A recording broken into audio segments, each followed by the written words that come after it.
associations, le réseau d'associations. Quelque part comme ça. D'associations. Et là c'est légitime. C'est ceux qui signent qui sont... Félicitations. Voilà. Bon, donc, on met réseau... S'il vous plaît. Il y a des craintes qui sont vraiment injustifiées. Parce qu'en fait, dans le temps, on avait une association des économistes maghrébins. Personne ne nous l'avait dit. Il y a eu actuellement... Les associations de droit suisse sont depuis 50 ans exactement ce qu'il faut pour résoudre ce type de problème. Parce que les associations de droit suisse, il y a un statut en Suisse d'association internationale. Oui.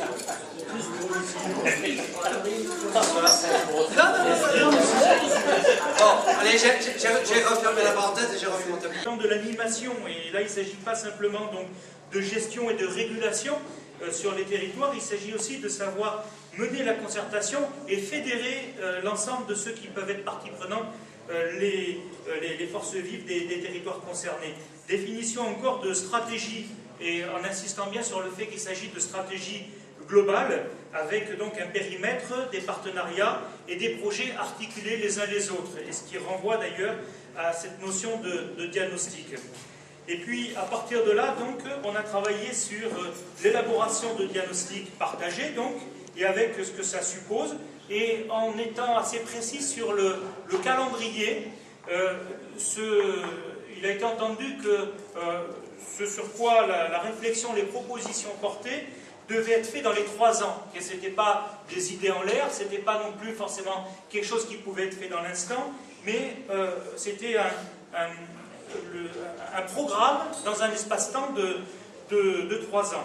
Et puis à partir de ces diagnostics, donc comment on construit des stratégies territoriales, des projets, leur suivi et leur évaluation, avant de terminer sur quelques thèmes malgré tout importants dans cette question.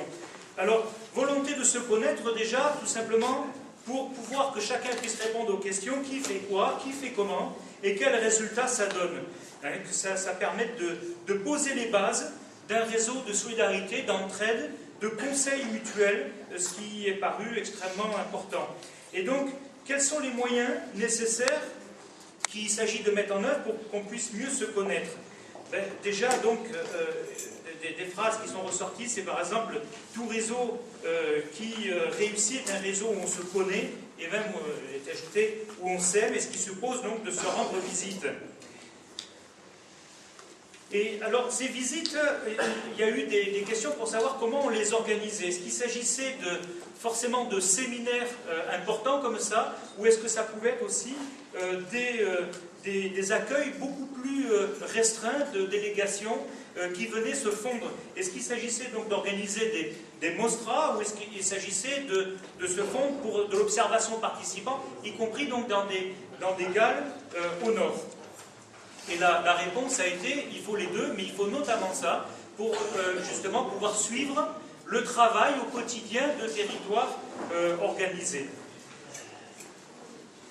Marché d'idées, donc, pour mieux se rendre compte de justement qu'il s'agissait davantage, encore une fois, de savoir-faire et de transmission et de discussion et d'échange sur des outils de réflexion et pas sur des recettes toutes faites. Et là, la proposition sur laquelle on a abouti, c'est sur le fait que il y avait 4 organismes de formation, instituts de formation, qui étaient partenaires du réseau, et que chacun pouvait, dans l'année qui vient, assurer la formation d'agents pour une dizaine de territoires. Et qu'ensuite, cette formation pouvait être doublée d'un accompagnement par des GAL déjà organisés d'autres territoires, et qu'un GAL pouvait accompagner 3 territoires. Donc un organisme, un institut de formation prépare 10 agents pour 10 territoires, enfin des agents pour 10 territoires, et chaque GAL déjà organisé peut accompagner 3 territoires.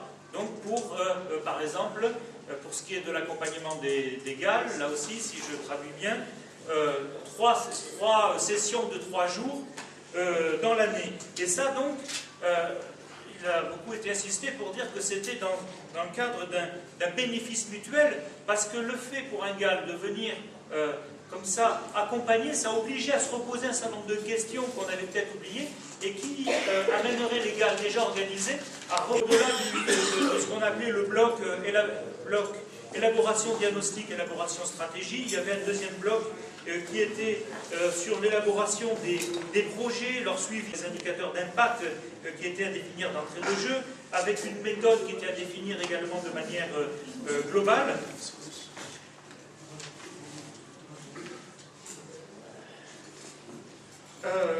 Forcément au démarrage, puisque donc l'objectif fixé était que chacun des 40 territoires recensés puisse avoir son diagnostic partagé dans l'année qui vient, dans les 12 mois. Et ensuite, on s'engage donc sur une démarche qui est un peu plus longue. On voyait à 3 ans, comme je le disais en commençant, parce que 3 ans, c'est à la fois proche et à la fois ça laisse le temps aux mentalités d'évoluer, au partenariat de se monter.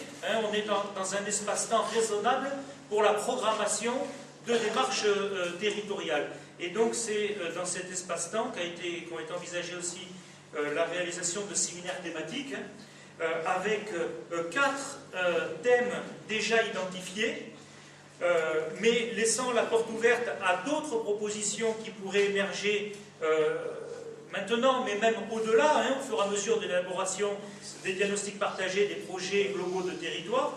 Premier thème pour ces séminaires thématiques, les produits spécifiques. Deuxième thème, le tourisme alternatif. Le troisième thème, l'artisanat.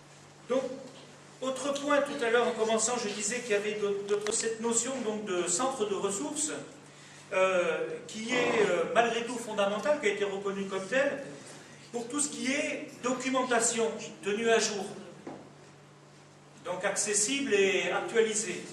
Pour tout ce qui était formation, déjà vue, mais qui va avec, on ne peut pas dissocier l'ensemble des choses.